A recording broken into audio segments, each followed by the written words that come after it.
Hello साथियों, आज की सेशन में बात करेंगे हम ऐसे चैप्टर की जो एक नदी के बारे में है, बाढ़ के बारे में है, यात्रा के बारे में।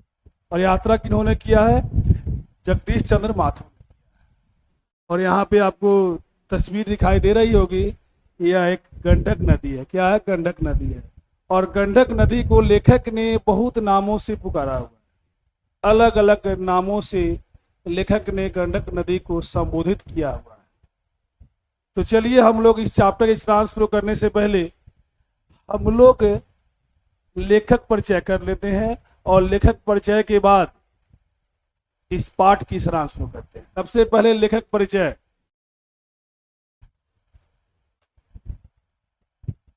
पाठ का नाम है ओ सादा नीरा। पाठ का क्या नाम है? ओ सादा नीरा।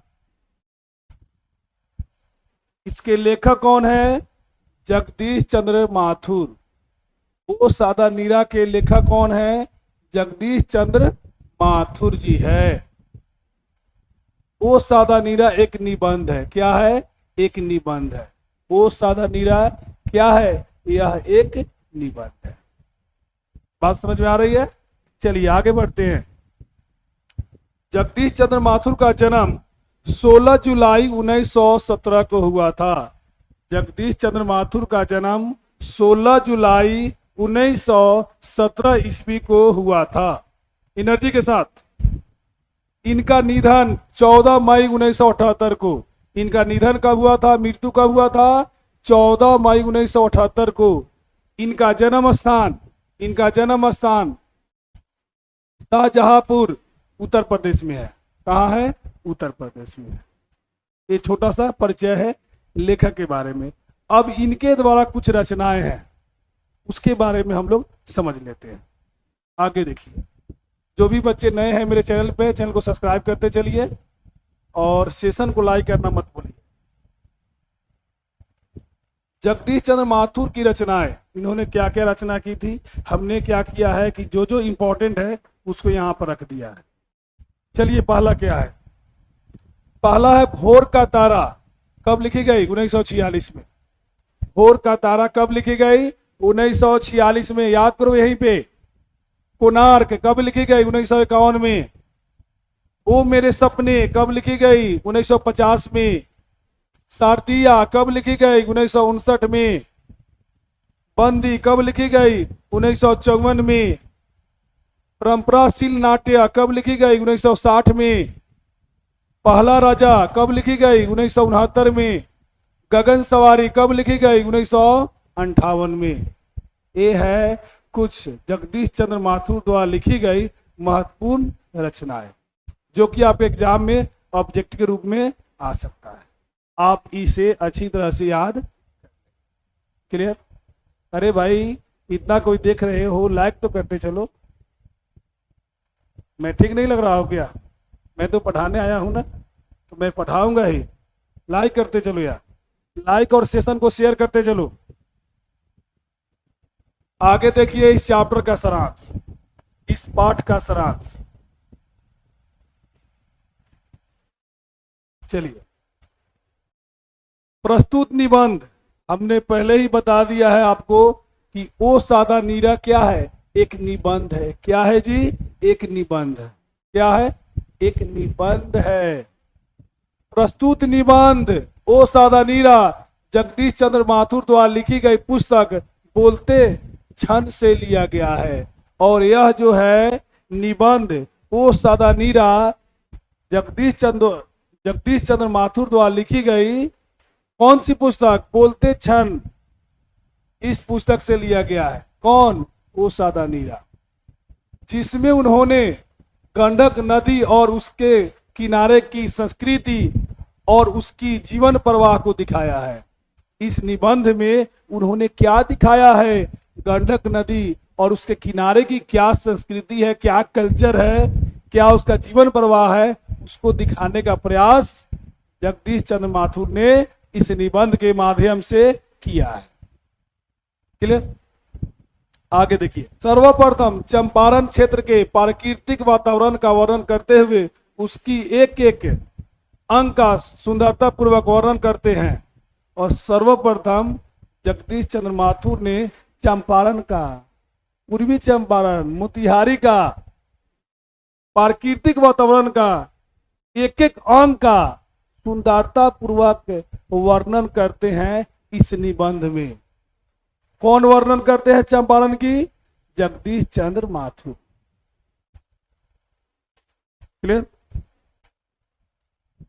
वे बताते हैं कि नदियों में बाढ़ आना मनुष्य के स्वार्थ के कारण है। यदि महावन जो चंपारण से गंगा तट तक फैला हुआ है न कटता तो बाढ़ ना आती। वह कहते हैं कि धर्मार्थ मानव पूजा पाठ कृषि गली सामग्री को गंगा नदी में प्रभावित कर उसे दूषित कर रहा है। और इस निबंध के माध्यम से जगदीश चंद्र माथुर यह कहना चाहते हैं कि मानव जो है अपने स्वार्थ के लिए वन की कटाई की, और वन की कटाई के चलते ही बाढ़ आना क्या हो गया? शुरू हो गया। पहले वन था, पहले जंगल था, तो पानी वहीं पर रुक जाता था। किस वजह से? पेड़ होने की वजह से, झाड़ी होने की वजह से। अब तो वनों की कटाई हो रही है, और जब वनों की कटाई होगी तब पानी का रुकना वहीं पे संभव नहीं है। पानी तो आएगी, और जब पानी आएगी तो बाढ़ का आना तय है। तो यही यहाँ पे लेखक के जगदीश चंद्र माथुर कहते हैं कि नदियों में बाढ़ आना मनुष्य के स्वार्थ के कारण है। और कारण क्या है? वनों की कटाई, जंगलों की कटाई, उसी वजह से बाढ़ आता है। महावन जो चंपारण से गंगा तट तक फैला हुआ था, अगर लोग उसे नहीं करता तो बाढ़ नहीं आती। वही आगे कहते हैं धर्मार्थ मानव पूजा पाठ केसरी गली सामग्री को गंगा नदी में प्रभावित कर गंगा नदी को क्या कर रहा है? लोग दूषित कर रहा है। क्या कर रहा है? दूषित कर रहा है। यहां तक बात समझ में आई? आगे देखिए। जगदीश चंद्र माथुर मध्य युगीन समाज की सच्चाई भी बताते हैं कि आक्रमण के कारण या अपनी महत्वाकांक्षा के तृप्ति के लिए मुसलमान शासकों ने अंधाधुंध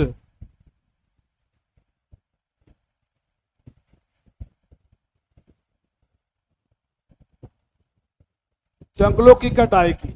यहाँ पे बता रहे कुछ शासक ने अपनी महत्वाकांक्षा को पूरा करने के लिए जंगलों की कटाई अंधाधुंध जोरों शोरों से की, और इस वजह से भी बाढ़ आना तय था। अब जंगल की कटाई करेंगे तो उसका परिणाम जो है भुगतना तो आपको पड़ेगा। चलिए आगे देखिए। इसी तरह यहाँ अनेक संस्कृति आए और यहीं बस गए। आगे इस निबंध में जगदीश चंद्र माथुर बताते हैं कि यहाँ पे बहुत सारे संस्कृति आए और यहीं पे बस गए। कहाँ? हमारे चंपारण में, हमारे भारत में। सभी ने उसका दोहन ही किया, और सबने उसका दोहन ही किया। चंपारण के प्रत्येक स्थल पर प्राचीन युग से लेकर आधुनिक युग में गांधी के चंपारण आने तक के पूरे इतिहास को अपनी लेखनी के माध्यम से अच्छे बुरे प्रभाव को खंगालते हैं, यानी दिखाते हैं। चंपारण के प्रत्येक स्थल पर प्राचीन युग से लेकर आधुनिक युग में गांधी जी जब चंपारण आए तो चंपारण आने का पूरा इतिहास अपने इस निबंध में जगदीश चंद्र माथुर ने डाल दिया है। बापू कब चंपारण आए, उन्होंने क्या किया, क्या नहीं किया चंपारण के लिए, चंपारण वासियों के लिए, यह पूरा डिटेल इस पाठ में दिया हुआ है, इस निबंध में दिया हुआ। क्लियर?